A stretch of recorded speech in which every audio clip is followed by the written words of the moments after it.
Ассаламу алейкум. Бүгін және отау ішінде эксклюзив сәубет. Ассаламу алейкум. Жазирама жаздың мыс қайнаған ысысында біз және сіздермен дидар көрісіп тұрғанымыздан қуаныштымыз. Отау ішінде сіздер үшін және бір қызықты сәубетімізді ұсынамыз. Ләзит, қазір міне өзің айтып өттің. Жаз айлары Қарақалпақстанда дым қатты ыссы болады. Кескін континентал аймақта жасаймыз. Бірақ сол ыссы да ыссы демей, қыстың суығында суық демей, қызмет ететұғын, минет ететұғын, минетінен рахат көрген бір инсан бар арамызда. Әлбетте, білесіз бе, Назира апа, біз қандай да бір инсанға елікілеп, оған хауес етіп, сол адамдай болуға харекеттеміз. Бүгінгі қаһарманымыз да, бүгінгі дәуіріміздің қаһарманы, Өзбекстан қаһарманы Сәрсенбай аға Сейтназаров отау ішінде мейманда. Қош келдіңіз, Сәрсенбай аға. Рахмет. Қош келіпсіз. Алейкум Кейфиятыңыз қалай? Жақсы, зор, Құдайға шүкір. Өзбекстанда 38 миллионнан артық халық бар. Әр жылы 1 миллионнан артық бөпе нәресте дүнияға келеді. Біз өмірде бәрібір идеялар керек та, кімгедір еліктеуің керек, кімгедір хәуес етуің керек. 38 миллион халықтың ішінде қаһармандықтың бір символы тағылған, белгісі тағылған, халық, ел, мемлекет тән алған қаһарманлар санаулы. Солардың арасында біздің Қарақалпақстанымызда біздің неғылыйды, миллеттің бір маңлайына жанған бір жұлдызысыз сіз, Өзбекстан қаһарманысыз. Бүгін сізбенен сәубетлесу бақытына мияссар болғанлығымыздан біз бақытлымыз. Сонша Тақтакөпірден күннің ысысында уақытыңызды ажыратып бізге келгеніңіз үшін, отауымызға келгеніңіз үшін сізге рахмет. Қарақалпақ халқының милли дәстүрлері ата бабамыздан қалған үлкен өнекі қанатлы қара үйдің ішінде отырыппыз. Жүдә яқшы, зор болады. Бір уақытлары адамдар отауға кірмей қойып еді қара үйге. 5-6 жылдан бері отау трендке шығып кетті. Әме жерде байрамлар, жақсы күндер отауда. Неге Тақтакөпірде де Қаратереңде этно ауыл ашылды. Өзіңіз барып көрген шығарсыз. Қандай қара үйлер барлығын, адамзаттың, миллеттің бір ғазинесі, рухи дүниясын біздің кімлігімізді ашып беретұғын бір отау шын мәніндегі. Хақиқи бір ғазине қана. Неге бүгін осы жерде сізбенен бірге шын жүректен Өзбекстан қаһарманы ол хасыл кім еді деген бір сұрауларға жауап таусақ. Сіз диханшылықтан, минетпенен өзіңізді тапқан инсансыз. Тақтакөпір районы бір жағы шаруашылық, бұрын ата баба айтып кеткен диханшылық бірі мың, шаруашылық оған ес деген фермер қожалығымызда бүгінгі күнде 150 басқа жақын ірі шақты қарамаларымыз бар. 2000-ға жақын қой ешкілеріміз бар. Бір 200 гектарға жақын қалле бидай егеміз. 100 гектардан сиятлы пақта егеміз. 100 гектардан жақын жоңышқа егеміз. Құласы көп тармақлы фермер қожалығы болғаннан кейін жүгері егеміз, обышбақша егеміз. Диханшылықтың барлық тарауларынан жұмыс істеп атырмыз, халыққа қызмет қылып атырмыз. Әйтеуір таңның атуы, күннің батуы дегендей, бұл диханшылықта, дихан жамғырда тынады дегендей, ысыма күн, суық ба күн. Бірақ біз сол жұмыс тоқтап қалуға болмайды. Диханшылық уақытында барлық агротехникалық жұмысларын істемесең, диханшылық төмен болады. Шаруашылықта енді оның өз алдына шаруашылықтың да тәжірибе керек. Өз алдына қиыншылықтары бар, өз алдына оның тиесілі жұмыслары бар. Малды өсіру, туғызу керек, соған даярлау керек. Енді сол ауыл қожалығында кәсібімді сүйемен, диханшылықты сүйемен, диханшылыққа қанымызда бар, әкеміз дихан, әкеміздің әкесім барлығы дихан болған. Сол ол пайда ма, зиян ба, жақсы болып атыр ма, болмаса көп байлық кіріп атырып па, ояға қызық емес, тек жұмыс істеп тоқтамаудың әрекетінде кете беретін болып сол үйреніп кеткенмін соған. Назира апа, жаңа сіз гәпіңізде айтып өттіңіз, 38 миллион халықтың, Өзбекстанның 38 миллион халықтың ішінде қаһарманлар санаулы деп. Енді әркім де қаһарман бола алмайды. Бүгінгі дәуіріміздің хақиқи шын мәнісіндегі қаһарман сіз. Сәрсенбайға енді сол Тақтакөпір далаларында өскен, сол Тақтакөпір далаларында ойнап өскен бала болғансыз уақытында. Осы балалық дәуірдегі қаһарманларыңыз болған сіздің. Енді балалығыңыздағы елестер қандай? Қайтып естисіз? Балалық дәуірім juda қызық болған. Мені әкеміз өзінің үлкен ағасы болған, өзінің үлкен ағасының ұл перзенті болмаған. Енді қызлары болған. Сол енді қызларынан атамыз бала алып сақламаған. Інісінен алып сақлаған да. Сол ауылға бар, менен бұрын бір-екі балаларды алған, асырап та, бірақ кетіп қала берген. Өзінің әке-шешесінің үйіне кетіп қала берген. Сөйтіп мені бір барған екен үйге қыдырып, атам келген үйге. Қарызық районында Москва қазіргі Қаршығалғы совхоз, Москва совхоз деген жерде отырған, қайын жұртлап отырған әкеміз. Тұрмыс жағдайына қарай. Сөйді барғанда мен атама бала боламын деп кетіп қалғанмын. 4 жасар екенмін да. Білмеймін өзім. Барғаннан кейін атам жүдә бір шоқ адам, сондай қар үйде отырады. Қар үйдің мынадай жерінде қырғауылдарды асып қояды да, күздің күндерінде. Күзде қатты суық боламын деген қар үйде отырады да, мынадай есімде бар да. Сол асып қояды, сол желкесіне отырғызады, желкесіне отырғызып мені еркелетеді да. Жүдадым.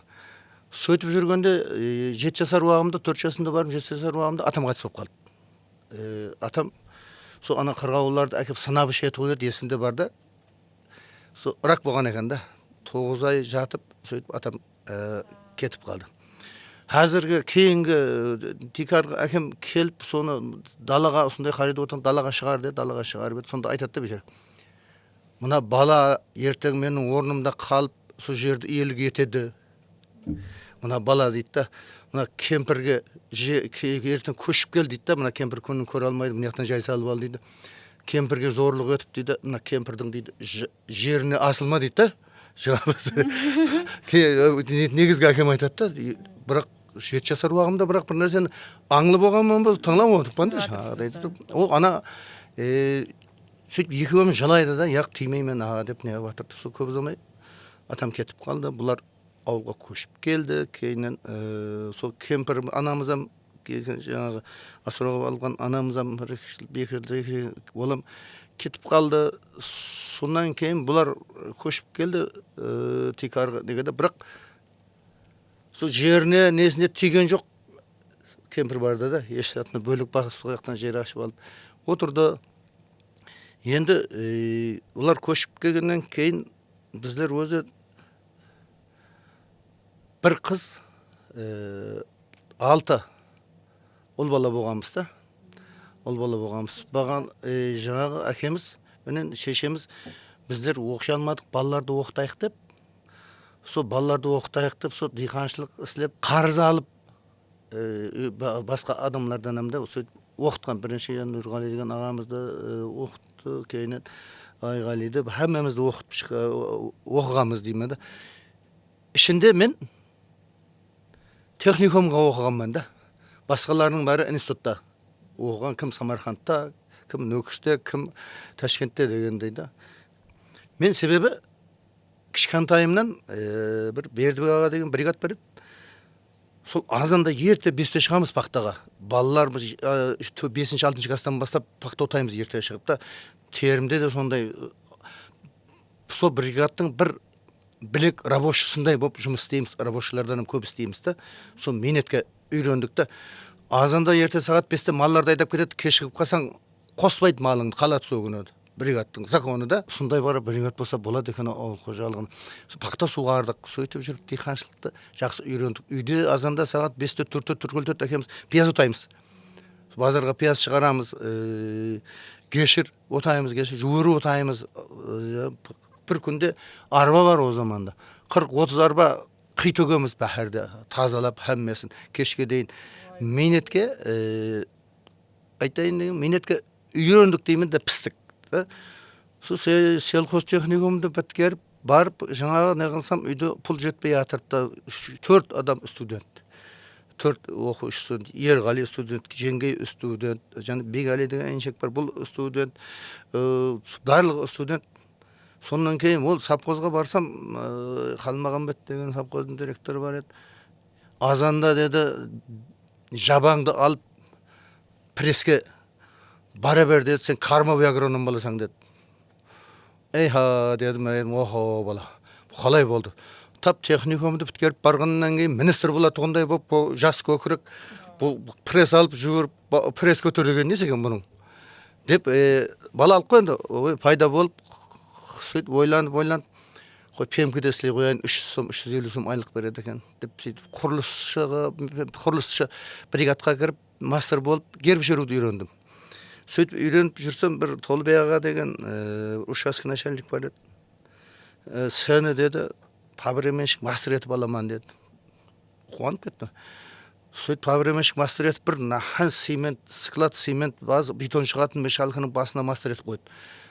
Күніге бұрын 5 машин, 10 машин шығып тұрған болса, 2-есе, 3-есе тыныш таппаймын ғой, сол адамларды істетіп, солдат бар еді, солдатлардан істетіп, әммесін, сонан жақсы атым шығып кетті пемкі. Сөйтіп бұл баланы документке үйретейік деп, диспетчер етіп апарып қойды. 2 жылдан кейін, 3 жылдан кейін. Сөйтіп диспетчер болып істеп жүргенде, бір уақытларында ауыл қожалығының адамлары құрылысқа кетіп қалған деген бір 16-шы планым деген планым болды. Сонда мен совхозға жіберді. Бірден. Сөйтіп совхозға барсам, бригад боласың деді. Охо дедім. Болайын дедім. Сол баяғы балалықтағы ойлаған нәрсе кетіп тұрды да маған. Бригад боласың. Бригад болу еді ғой мақсатым оқығанда агрономияда. Сөйтіп бригад болып 16 жыл істедім. Жаман болған жоқпан. Мұратбай Назарбаев күшлі журналист, күшлі жазушы, драматург, күшлі адам ғой. Сол сөйлетіп, сонда етіп айтып отырыппын ғой. 40 күн барды, 39 күнде 40 күн барды, қонды барып, менің жұмысларым үшін да. Қар пазипте, егісте, отақта, шиқаңгіде, басқа уақытта, күзде, терімде, сол барып, фермердің не екенін, фермердің қандай нәрсе екенін өзі үшін болса да, сол менің киноны менің үшін жақсы шығару үшін болса да, сценарийін сөйтіп жазды да. Бұл не? Кім саған тарнауды ашуға рұқсат берді? Тарнауды бастырған сен бе едің? Мен. Кім саған рұқсат берді тарнау бастыруға? Мен ешкімнен рұқсат сұрап отырмаймын. Сонда сенің салаларың су ішіп, менің салаларым су ішпеу керек. Бұл не? Ақымақсың? Суды күші еткен ішетіғын болса, көрерміз онда. Берман қара. Ашлық жыллары айырым ақыллы ата-аналар 5 баласының ішінен біреуіне жасырып ішіп жегізіп, ашлықтан аман алып қалған. Нәтижеде нәсіл дауам еткен. Ұрпақ сақланып қалған. Ол атан емес, жауыз. Жауыз болса болсын. 500 гектар салдың бәрі қуратқаннан гөрі 20 гектарын сақлап қалсақ, ел аузына күріш тиеді. Сол 20 гектар атызды біздің атызлардан сақлап қалайық. Сен таза болған мүлікке естісең, тышқанға бір уыс сал жегізбейсің. Бұл атыздың менен басқа да тілегін тілеп отырған адамлар бар. Оннан да адамларыңды жиып, ана тарнауды бұрынғы қадына әкеп қой. Жұдырығым бар деп әуелдіре берме. Бұл рет желушілігің өтпейді.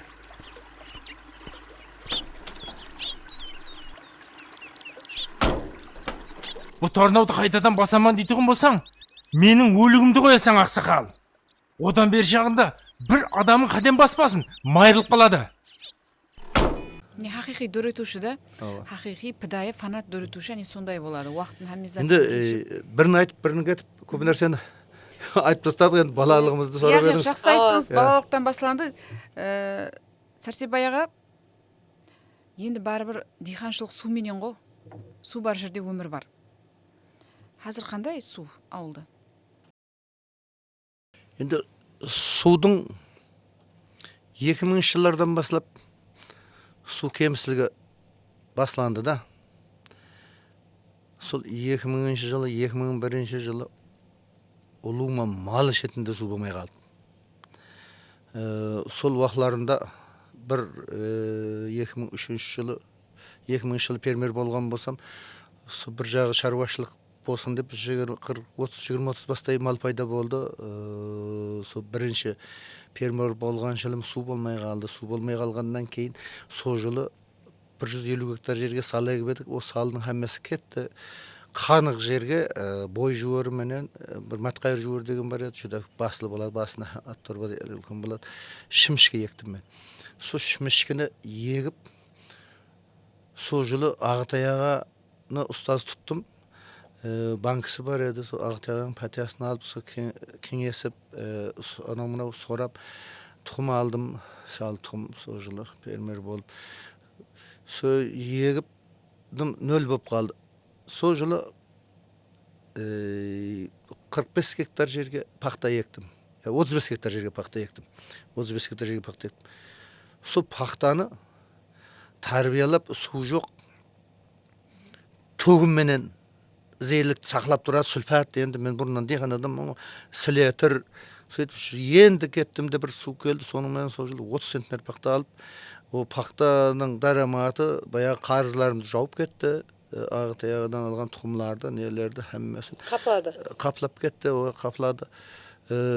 Енді шімішкеден жуырыден 23 тонна жуыр алдым. 1 килограмм жуыры 400 сомет. 1 кило ұн 400 сомет. Оқларында да жуырының киласы менен оның бидайдың киласы бірдей болды. Бірдей болды. Бір қалта ұн 200 сомет, бір қалта жуыр 200 сом болды. Енді мен сол жылы қара шімішке ектім, май болатын шімішке ектім. Бұл шімішкеден көп өнім алдым, 12 тонна, 13 тонна жуыр алдым. Бұл 600 сомнан кетті. Құласы сол жылы 23 миллион сом нақ пайдаға алды маған да. 23 миллион сом деген көп ақша. 23 миллион сомға нексиялар 801 мың сом ақшада 23 миллион 23 нексия аласыз. 23 нексия келеді да. Мен мал алдым. Енді су болмаса шаруашылықпенен деп сол айтайын деген маллар мөңіріп, бір жерде су болса мөңіріп түсте суға барады, тым қиыншылық жылдар болды. Сонан 2003 жылдан баслап еплеп су болып кетті, бірақ аспек болып тұрды. Еплеп жаман емес диқаншылық болып тұрыпты. Бұл енді диқаншылықтың болмай тұғынам себеплері бар да. Бұл өзің шаруа, өзің диқан болуың керек. Бірінші басшы фермердің басшылығы өзі Білу керек. Білу керек. Сырын білу керек. Сырын білу керек. Адамларды жұмсап та білу керек. Мен енді мақтанғаным емес, енді жасың былай барғаннан кейін мақтаншақ боласаң дейді. Енді бір 17-18 жасымнан баслап халықпенен бірге істесіп адам жұмсадым. Сол армияда жүргенде де сержант болып, командир ретінде болып бірге істестім солдатларменен. Келгеннен кейін жаңа мастер болып кеттім. Онан бригад болдым. Көп жылдан бері адам жұмсағаннан кейін.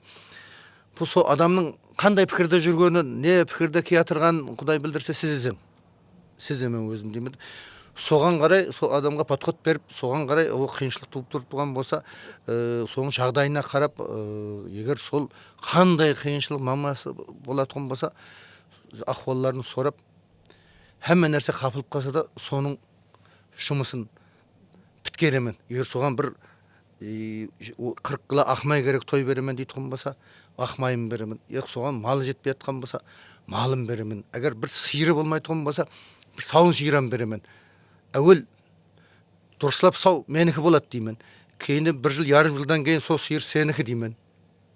Жаңа адамға да сенікі деймін де, енді біреудің малын жақсылап бағақтап, бірден о адамға берсаға мен шалқайып қалып, және не қылмасын деп, сөйтіп әстен халықпен үйретемін. Жұрттың бәрі Қазақстанға, Россияға, басқа жақларға кетеді адамдар. Менен бір адам кетпейді. Бір адам кетпейді. Ал деді, Неше адам істейді сізде өзі жәмі? менде бір 70-ге жақын адамдар жұмыс істейді. Соның 300-ге жақын адам істейді. Көпшілігі уақытыншалық.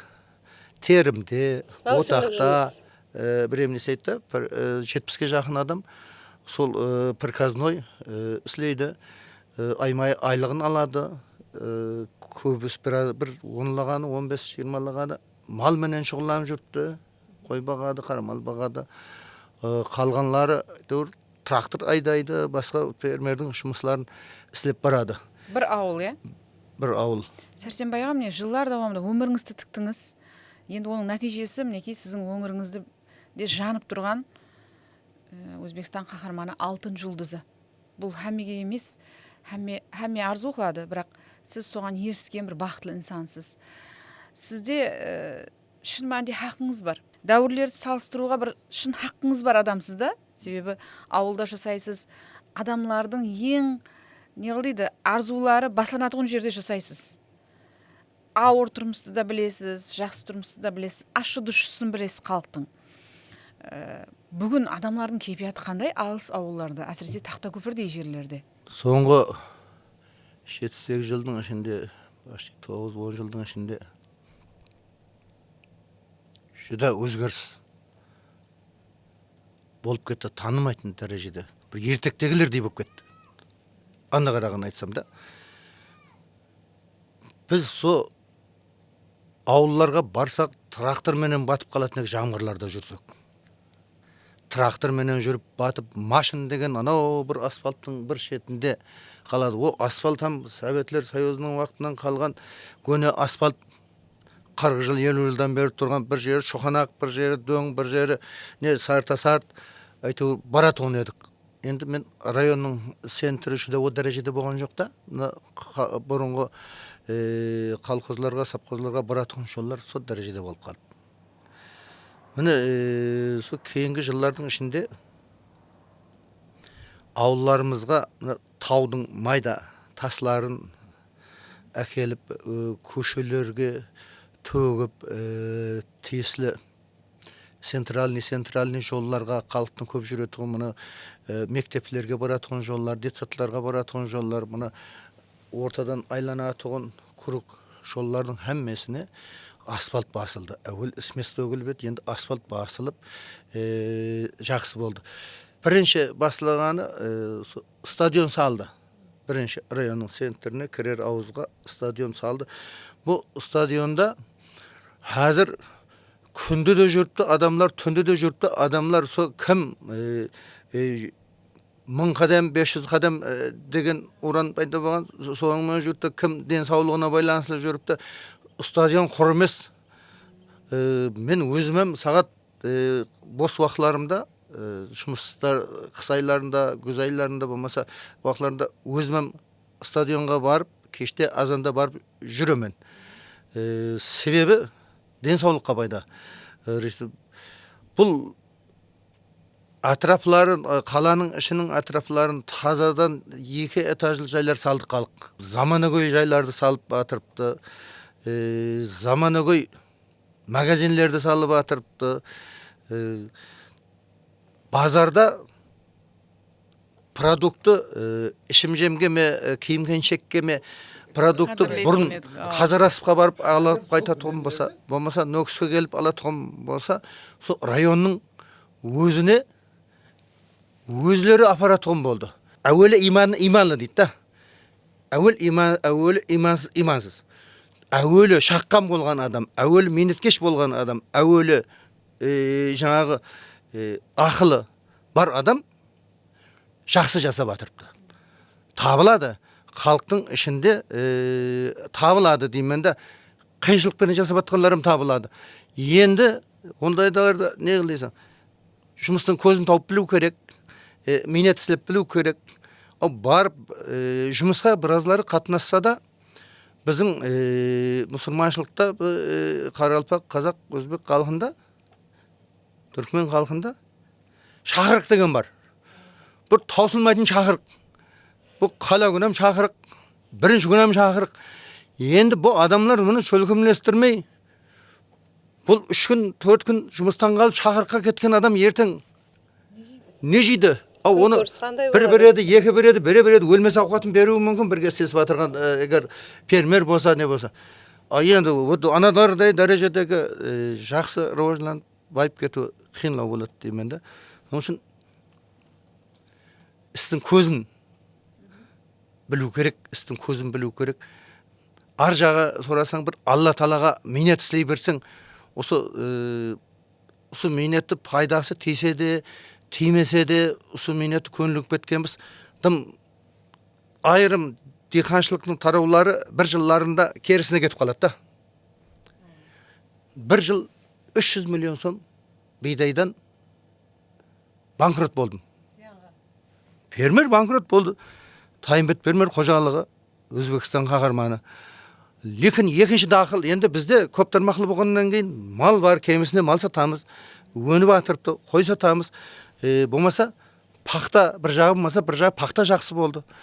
Сөйтіп келесі жылы бидайдың бағасы қымбатлап кетті. Құрметті президентіміз бидайдың бағасын 3,5 мың сомнан кеміс болмасын деді. Сол жылы 300 тонна бидай ауысты. Жақсы болды да. 1,5 миллиард сом ақша қасымызда қалды. пайдаға қалды. Баяғы 300 миллионнан кетті жауылып. Сол жылы нақ пұлға барып банкіге салып ақшаны, банкіге салып, нақ пұлды банкіге салып, фермердің шотына салып, сөйтіп 2 трактор, бір дәлінабаз 2 трактор алып қайттым Ташкенттен барып. Диқаншылық 1,000 деген бағана кәптен келіп шығады. Сол Алла Тағала берейін десе, беріп тастай қояды. Ол енді былтыр 300 миллион сом банкрот болдық, бидайға керек емес, бидай екпеймен деген болмайды ғой. Ол бидай нан ғой, халыққа керек қой. Сәрсенбайға керек болмаса. Сәрсенбайға енді міне сізбен сөйлесіп отырып, дана халқымыздың минет түбі рахат деген сөзінің қаншалык дәрежеде хақиқатқа жақын екенін біліп жатырмыз. Hamma нәрсе сол минет сүйгіштігіңіздің арқасында, сондай-ақ істің көзін білуіңіз. Бірақ гапыңызды жаңа айтып өттіңіз, пайдаға шықсам да, шықпасам да, мен сол жерде істедім. Менің қарауымдағы, менімен бірге істесіп жатырған адамдар да сол жерде істеп жатырыпты деп. Сол Тақтай көпір далаларында сізді ұстап қалған, сізді іркіп тұратұғын нәрсе не? Не үшін ол жерде жүдә жақсы көресіз? Адамның туылған жері Мысыр топырағы дей ма? Адамның туылған жері. Мен бағана бір гапымды айтып едім. Бір жаққа кетсем, осы нөкіске кетсем, әммен нәрсе қабылып қалғандай болып тұрады. Сол мен кетіп едім, бүгін жұмысам болмайды. Бүгін су алып кеткен шығар жерде, я болмаса қурап қалған Жұмыс шығар. тастап үйіне қайтып кеткен шығар дейтін шығарсыз. Содай болып тұрады да, себебі адамды туған жердің топырағы тартады. Адам туған жердің топырағы тартады. Балалығыңнан өскен жер топыраққа аунап, адамның болған жері, ана жерің, ана жерді не үшін айтады? Анаң менен бірдей ана. Ана топырақ анаң менен бірдей. Сол анаңды қандай қадірлесің, сол топырақ жаратып отырыпты. Сол топырақ адам қылып отырыпты. Сол топырақ уақытыға салып кетеді. Балаларым айтады да, енді дейді, қартайдың дейді, сол барлық жұмысты қойып дейді. Нөкіске келіп бір рахатланып бір біздермен бірге болсаң болмай ма дейді. О, балам, сіздер істей берің. Менің елі күш қуатым бар. Мен істеймен, Құда қаласа ақылықларым болар. Біреуіңіз қайтарсыз десем, екеу алмайды. Әзір қайтаман дейді. Жұмысты тастап, әзір қайтаман, әзір барып істейін дейді. Енді сіздер істеп тұрың. Мен бір тым болмаса 70-ге дейін соншама мемлекеттің құрметін алдым. Соншама машиналарды алдым. Сіздер соның арқасында адам болдыңыз. Соның арқасында сіздер тәрбиеладым, оқыттым. Бір маманы болды бастар әр кәсіптің әрқайсысыңыз соның үшін. Деп бәрібір шыққым келмейді сол ауылдан да. Сол мына жақта не үрмет қала берсін, бәрібір сол ауылдан үйреніп қалғанбыз соған. Ташкентке бір апта 3 күн барсақ, бір 10 күн демалуға, санаторияға, я болмаса больницаға емленіп қайтайын деп барсаң, сол қайтқанша асығасың. Сол ауылдың адамысыз. Сол ауылдың адамымыз ол. Сәрсенбай аға, неге жүрегіңізге жақын тұрыпты алтын жұлдыз? Жауапкершілігі қандай? Біріншіден мен ойымша бүткіл Қарақалпақстан халқының жұлдызы деп ойлаймын. Себебі бір адамның атынан Қарақалпақстан халқы деген халыққа берілген орден. Бір адамның еш уақытта бағанада шаңы шықпайды. Екінші, мен адамларыма айтамын, жұлдыз менікі емес, сіздердікі, фермердегі істеушілердің барлығыңыздың жұлдызыңыз деп. Екінші, бұл соншама Өзбекстанда бұдан артық үлкен үрмет жоқ. Ең үлкен үрмет бұның жауапкершілігі барлық уақытында. Құдайым ай бір биябірей қылмағайсаң, біреуге бір лишний сөз сөйлеп жібермегеймен ашу үстінде я бір нәрсе үстінде ұдайым бір халықтың алдында бір абырайлы болып жүргеймен. Менің геройдың баласы, геройдың қызы, болмаса бір геройдың ағайыны мына герой мынада екен деген бір ат шығып кетпегей.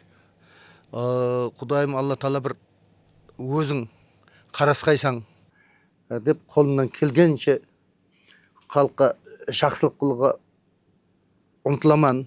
Со жүдә бір төмен диқаншылық төмен болып жылы келмей қалған жыл болмаса, әр жылы кемінде бір 50 миллион, 60 миллион, 70 миллион, 100 миллионға дейін халыққа жәрдем қыламан.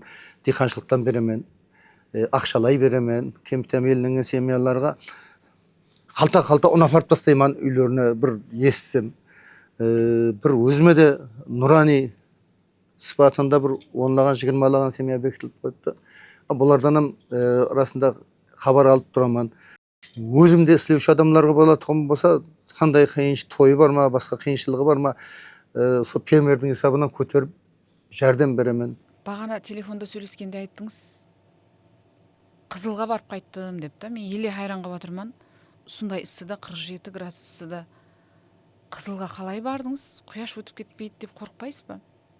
Өткен жылы ноябрь айында 25 жылы үрметлі президентіміздің Монғолияға барған сапарында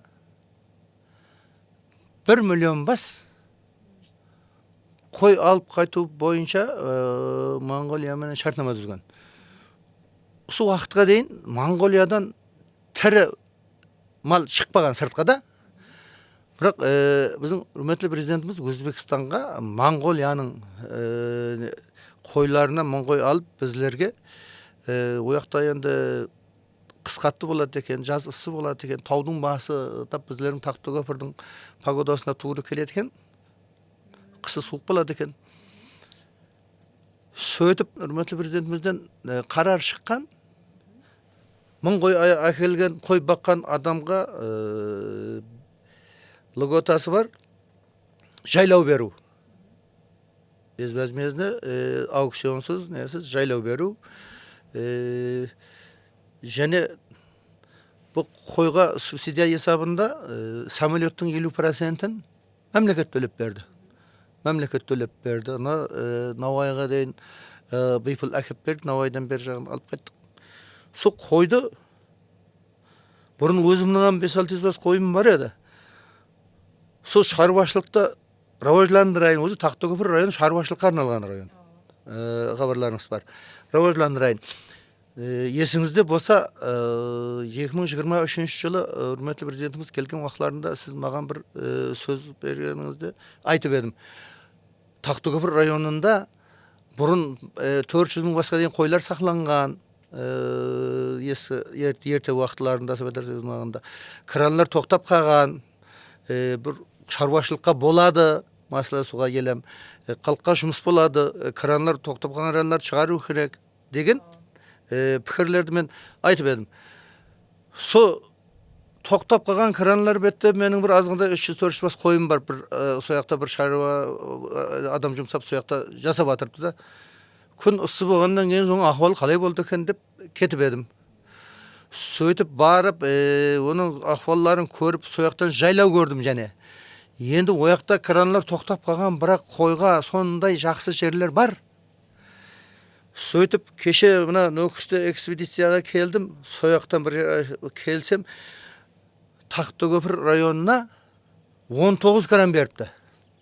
Үрметлі президентіміздің тапсырмасы менен Тақты көпір Қарақалпақстанға да көп кран берген. Сонан әркім өзінің тілегін тілейді деп Тақты көпірді сұрадым. Тақты көпірге басқа райондар сұрау жоққа 19 кран беріпті.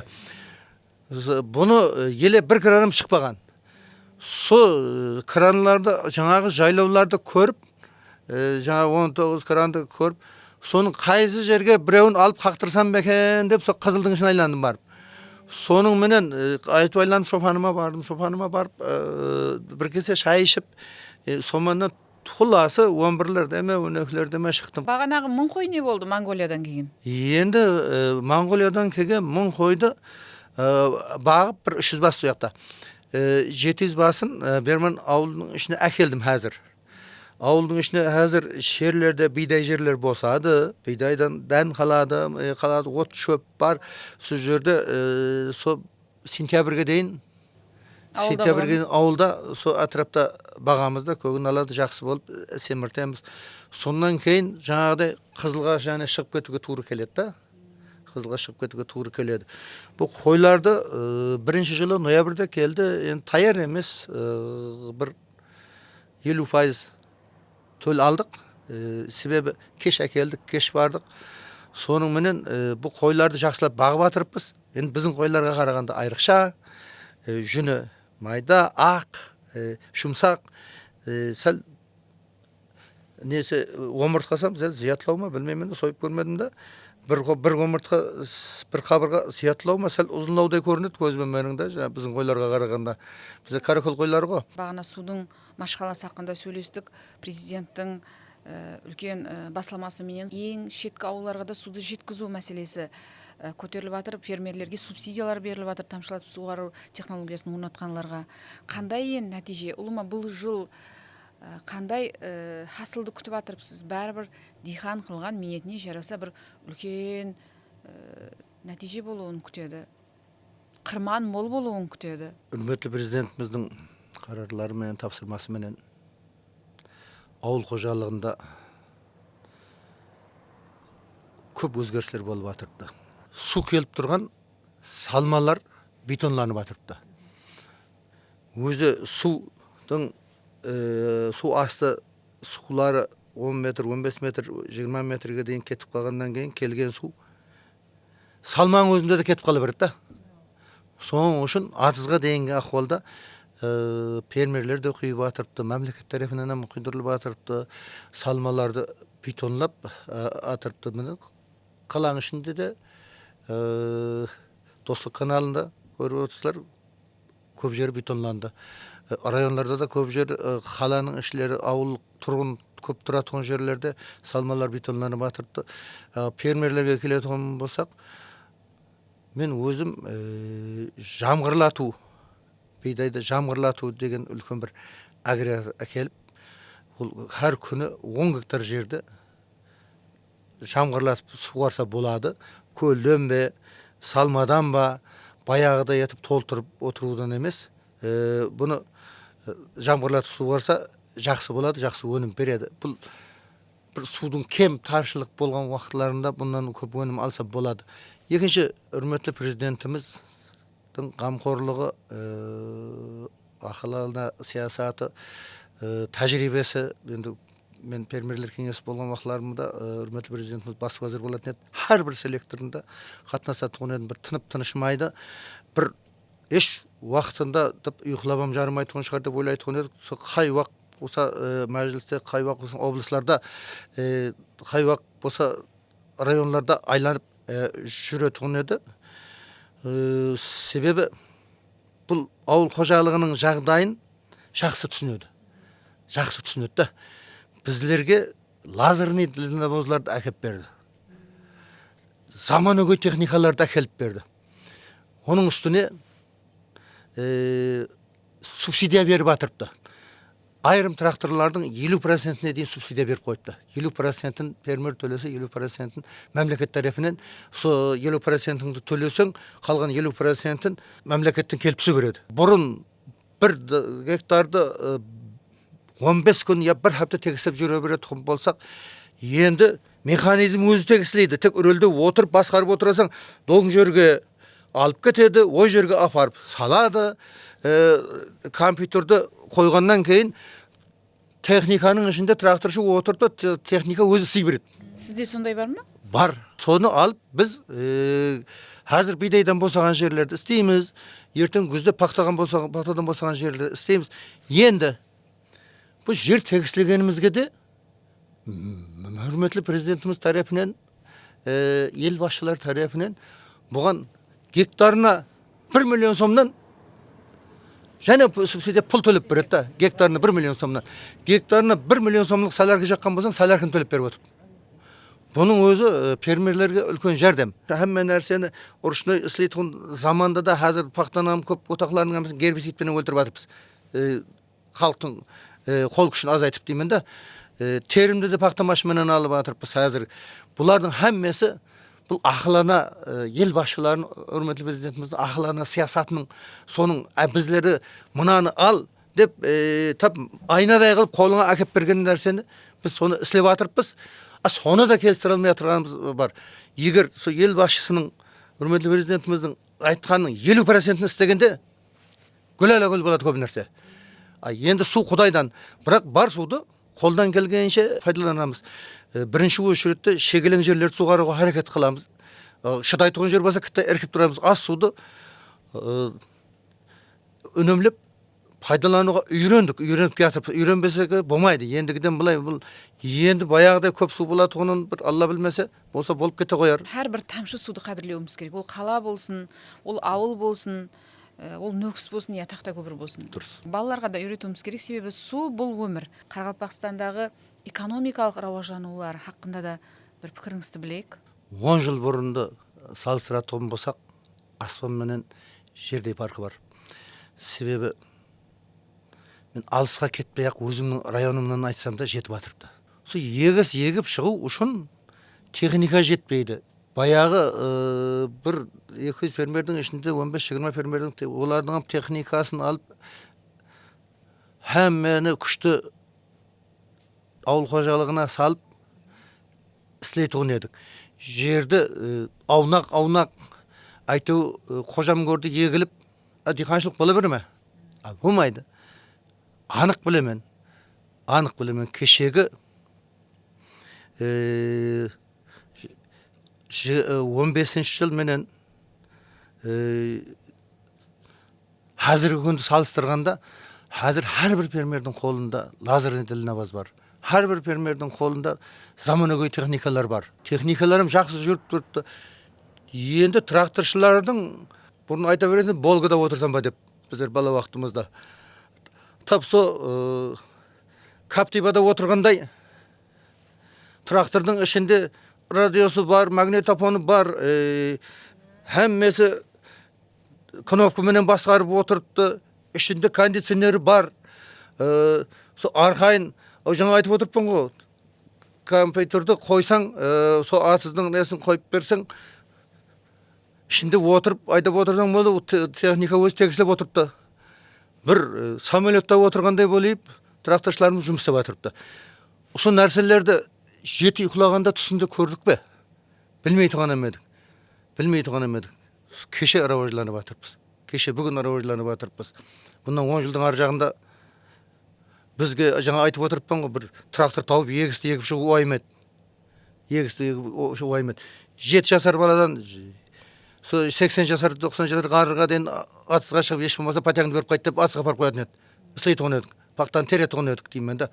Ой, қазір өзі теріп атырыпты ғой. Әр фермер мен пәлен сомнан ақшасын беремін, 2,5 мың сомнан пұлыңды қазір кеш болғанда беріп жіберемін дейді. Адамның бәрі соманда.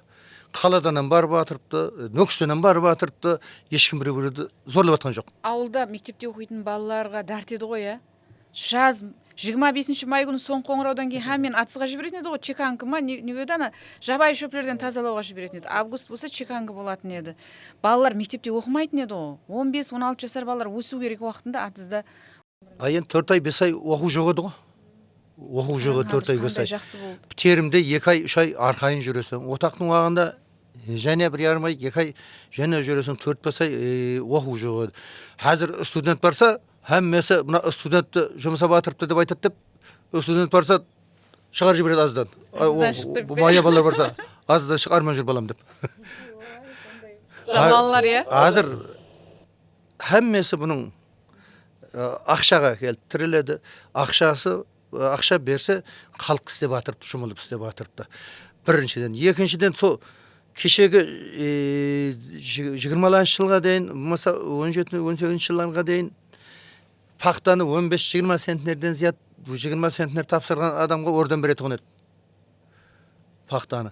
Бидайды 20 центнер тапсырған адамға орден беретін еді. Қазір тапсырып атырыпты, 30 центнер, 40 центнер деген тауып атырыпты. болмайтұғын шығар деп ойлайтұғын еді. Былтыр мен пақта машинамен алдым, пақта болды, пақтаның жылы болды, жақсы болды. 56 центнерден берді, бір терімде. Айтсам сенбейді ешкім. Болады пақта. Агротехникасын істеу керек. Ілім менен заманауи техникалардың есабынан жер тегіс болса су кем кетеді, жер тегіс болса нәл тегіс болады, нәл тегіс болса өнім көп болады. Сол барлығы рауажанудың арқасында ғой. Ананың таппай жүрсең, сәлерге пұл таппай жүрсең, немен істейсің оны? Біз демек рауажландық бүгін. Бізде бір бел ұстауды қанша машақат көреміз, қалада жасағанлар, ауылдан шығып кеткенлер. Бірақ сіз бір өмір сол диқаншылықтың ауыр азабын, машқаласын тағдырыңыз деп басыңызға көтеріп жасап жатырсыз. Өзі адам бір заттан не қылды, ләззет алмаса істемейді ғой. Диқаншылықтың ләззеті не сіз үшін? Мен фермершіліктің ләззеті. Қызығып кеткенмен да. Мен жата алмаймын, қызығып кеткенмен. Сол мен таңғы сағат 4:30, түнде 11, демалатын уақытым деймін да, таңғы 4:30, түнгі кешкі сағат 11-ге дейін жұмыста боламын. Күн жүдә бір ысып кеткен болса, көлеңке жерде отырып, басқа машқалаларын шешіп отырамын. Адамлардың машқалаларын ойлап отырамын. Көлеңке жерге келіп, бұны қазір 40 градусда жұмыс істей алмайсың ғой. Бірақ су суғарған адам, атызда істеп жатқан адам ысыма, басқа нәрсеме, ол диқаншылық сенің ысыңа, я болмаса суығыңды күтіп отырмайды, ол уақыт санап істейтін болғаннан оны істей береміз, істемесек болмайды. Біз соған көнгенбіз, ісмелесіп істейміз, түнде істейміз, кешкі салқынмен істейміз, таңғы салқынмен істейміз, істемесек болмайды. Сол тоқтатып қоюға болмайды. Бір күн іркілсе, кетті. Пой нәрседен кетеді. Сәрсенбай аға, міне сізбен сөйлесіп отырып, сол табысқа ерісудің сыры бұл мемлекетіміздің дұрыс алып барып отырған саясаты, адамлардың минет сүйгішілігі, сондай-ақ істің көздің білуі деп түсініп жатырмын да. Енді онан тысқары сондай табысқа ерісу үшін Алланың нұры жауы керек, жас үлкендердің, жақсы инсандардың ақ патиясын алу керек, патия алған жігіт деп те айтады да халық арасында. Сіз қалай ойлайсыз, сіздің табысыңыздың сыры сол осындай шариғатларда, осындай заманда жасауменен біргелікте, сол ата-анаңыздың, яки болмаса сол сізді сақлап алған ажағаңыздың патиясы ма, не деп ойлайсыз өзіңіз? Еш нәрсе қымбат емес, тек ата-анаң қадірлі, ата-анаң қымбат болады.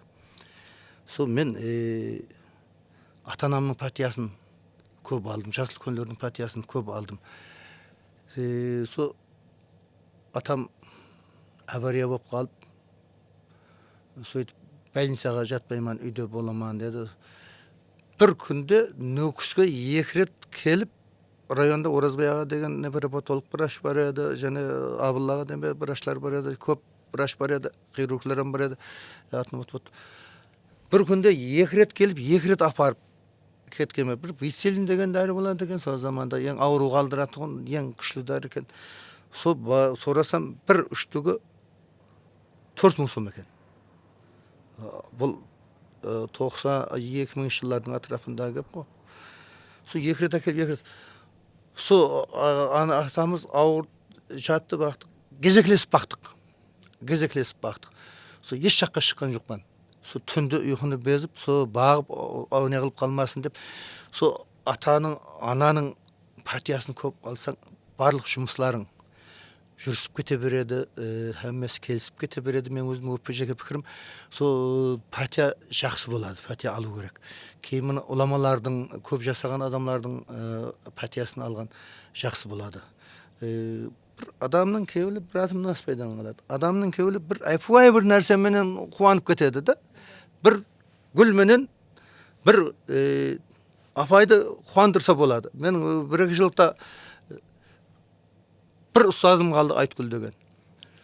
Соған байрамында бір гүл алдым, анау шаршы орамал алдым, сөйтіп әйеліммен бірге бардым. Барып жаңа бейшара жылап жіберді, қайерге қоярын білмейді, жүгіріп, тауықты сой. Енді айтпай бардым, ананы әкел, мынаны әкел, бір жерде тұра алмайды. Сой бетімнен сүйіп, тауығынан сойдырған жоқпан, басқасына подаркымды беріп қайттым. Енді көрген жерде сол алыстан көрсе де іркіліп, сол қуанып, бейшара қарап тұрады да адамды қуанту үшін деймін да. Ата ана да сондай. Ата ананы кеуілін қалдырмау керек. Қолынан келгенше ата ананы үрмет қыла беру керек. Ата анасын тәрбиелаған балады ма қызбай еш уақытта жаман болмайды. Әуелі Құдай. Бүгін ата анаң тірі болатұғым болса, жұмыстан шықта барып кеуілін алып пәтиясын ал. Егер қиланып қары болатұғым болса, барып шомылдырып, ләжі болса, басқа жақта бірге қонып, сонда далаға шығаратын болса, далаға шығарып, сөйтіп пәтиясын алсаң тиеді. Қайсар киносын үстінде шұғыланған кезімде образларды деп оқып атырып, или кадрды көрместен, мына образдағы жігіт соншалық қайсар. Сол образ кейін сізді өмірде көрдік. Бүгін енді арадан жылдар өтті. Жасыл көнсіз. Енді қайсар емес шығарсыз.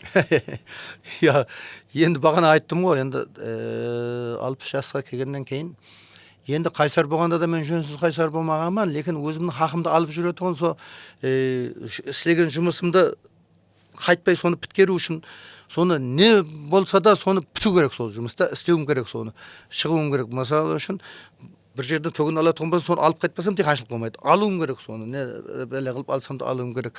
Сол тесілі әгер бермейтұғым болса, жаңағыдай дауласып, мінесіп, алғанман деймін де, мен бір зиян нәрсе істемегенмін, бірақ енді жұмысты уақытында талап етеміз, кім болмаса да, ағайын бе, басқа ма, жораң ба, жұмыс істеу керек. Әзіргі міне еліміздің жоғары кеңестің басшылығы Аманбай Тілеубаевич тыншымайды.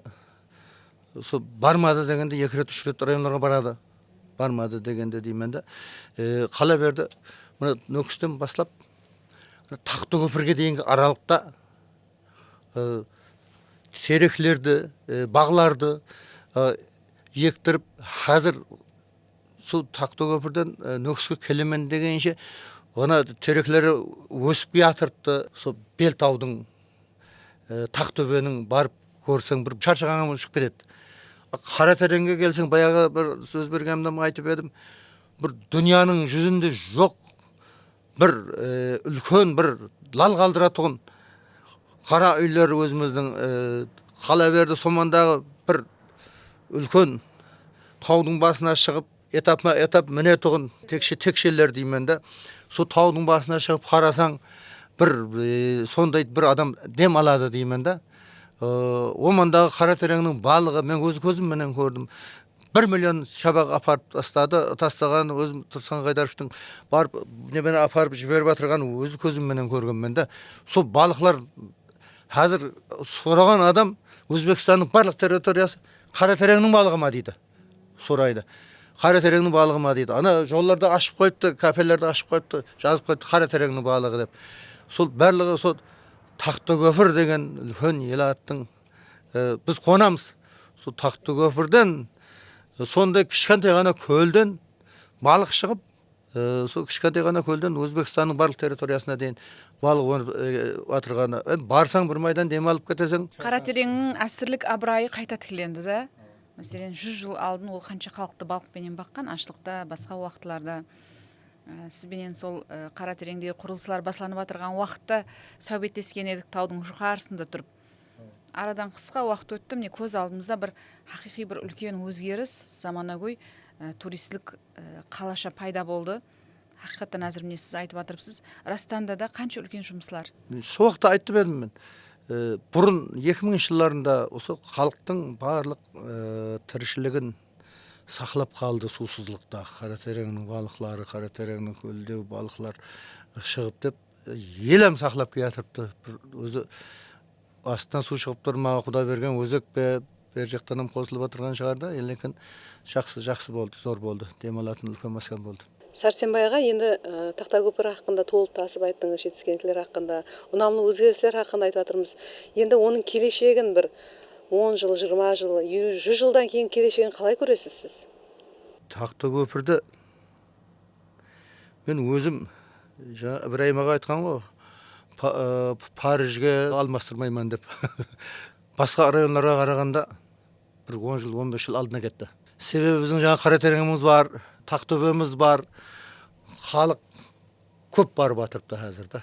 көп барып атырыпты. Және соншама жерге асфальт басылды. Еш районда да артта қалып төге болмайды. Міне қазір Шымбайдың құрылысларын көрсең, сондай заманауи зданиялар, заманауи дүканлар салынып атырыпты. Жүда зор рауажланып атыр Шымбай. Қоңырат рауажланып атыр. Енді басқышма басқыш әмбе районлар кетіріпті Құда қаласа. Қарақалпақстан жәннет мәхан болады Құда қаласа. Бұны бір 20 жылдан кейін дүнияның мен деген республикаларының қатарына кіріп, сондай дәрежеде болады. Зарар болады болмаса шетелдің адамдарының барлығы сүйекқа қарай келуге мәжбүр болады. Бұны бәрібір кинодан көреді, басқадан көреді, келеді. Құда қаласа. Сол күнлерде сіз бенен бізге көру несіп етсін Құда қаласа. Тақтыкөпірден сонша уақытыңызды ажыратып, бүгін бізге, Нөкіске, Ашкөлдің бойындағы этно ауылдың ішіндегі осы отауымызға, отау ішінде подкастымызға келгеніңіз үшін үлкен миннетдаршылық білдіреміз. Сәрсенбайға міне сізбен сөйлесіп отырып, хадал ниетпенен біз үлкен бақытқа ерсу мүмкіншілігі бар екендігін біліп жатырмыз. Әлбетте, сондай хадал ниетіңіз арқасында халықтың алғысына миясар болып жүре берін дейміз. Сізге подкастымызға келіп, осындай сөйбетті өткеріп, халыққа бір еш ilham бағыштағаныңыз үшін ниетташылық білдіреміз. Алдағы жұмыстарыңызға тасқын табыстар. Творчестволық жұмыстарыңызда табыстар болсын. Құдайым, қуанышлы күндеріңіз көп болсын. Міне Алланың берген балаларын, қызларын өсіріп, солардың ратын көру несіп етсін. Мәртебелеріңіз биік болсын.